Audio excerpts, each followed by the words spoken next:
Good evening, ladies and gentlemen. Welcome to the English Chinese News Bulletin on the Nam Province Essential Television Channel. On May 16th, at the government headquarters, Prime Minister Phạm Minh Chính and Prime Minister Paetongtarn Shinawatra held talks and co-chaired the 4th Vietnam-Thailand Joint Cabinet meeting. With strong determination and consensus from both countries' high leaders, Vietnam and Thailand officially declared the elevation of their bilateral relations to a comprehensive strategic partnership.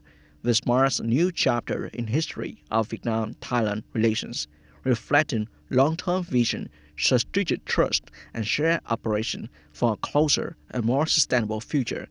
On that basis, the two sides agreed to promote cooperation under three main pillars: partnership for sustainable peace, partnership for sustainable development, and partnership for a sustainable future.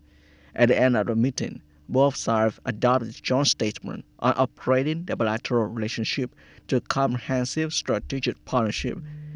They also witnessed the signing of 8 cooperation documents in economics, security, and education, and held a press conference to announce the outcomes of the 4th Vietnam-Thailand Joint Cabinet meeting. Continuing the program of the ninth sessions of the 15th National Assembly, on May 16th, the National Assembly discussed in the whole the draft resolution on a number of special mechanisms and policies to create breakthroughs in the construction and organization of law enforcement. According to the abundance of draft resolution, the estimated purchase for drafting a new code or replacing an existing code from drafting to adoption is set at $20 billion.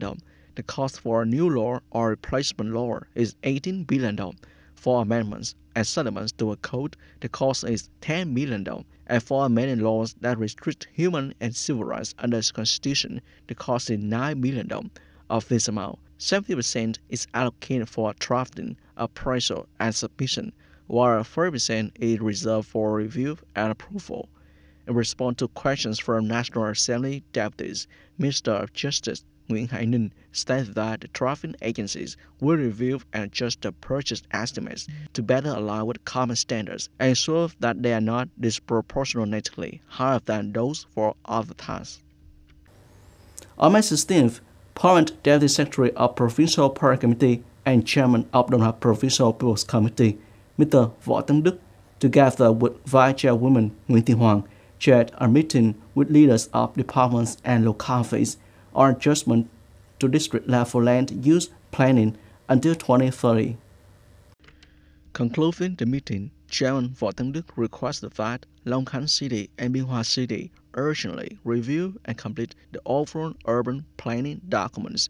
All localities must finalize the just district-level land use planning dossiers before June 30th. If submission occurs after June 30th, they must report the reasons and report specific land management solutions to avoid disruptions when two-tier local government system is implemented from July 1st. Regarding land planned for industrial development, although the land has been allocated for more than 18,500 hectares for industrial use by 2030, only 8,000 hectares have been invested in infrastructure and put into use. Localities are urged to focus on building industrial parks to create land reserve for investment attraction.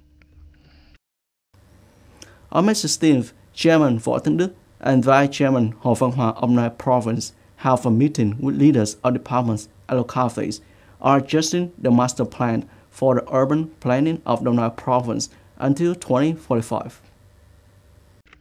According to the planning approved by the Prime Minister, by 2025, Nhân Trạch will be classified as a Grade 3 urban area and Long Thanh as Grade 4. By 2030, Đồng Nai is expected to have 2 Grade 2 cities, Long Khánh and Nhân Trạch, 1 Grade 3, Long Thanh, 7 Grade 4, and 8 Grade 5 towns. However, current plans for several urban areas such as Biên Hòa, Trảng Bom, Nhân Trạch, Long Thanh, and Long Khánh are about 3 months behind schedule.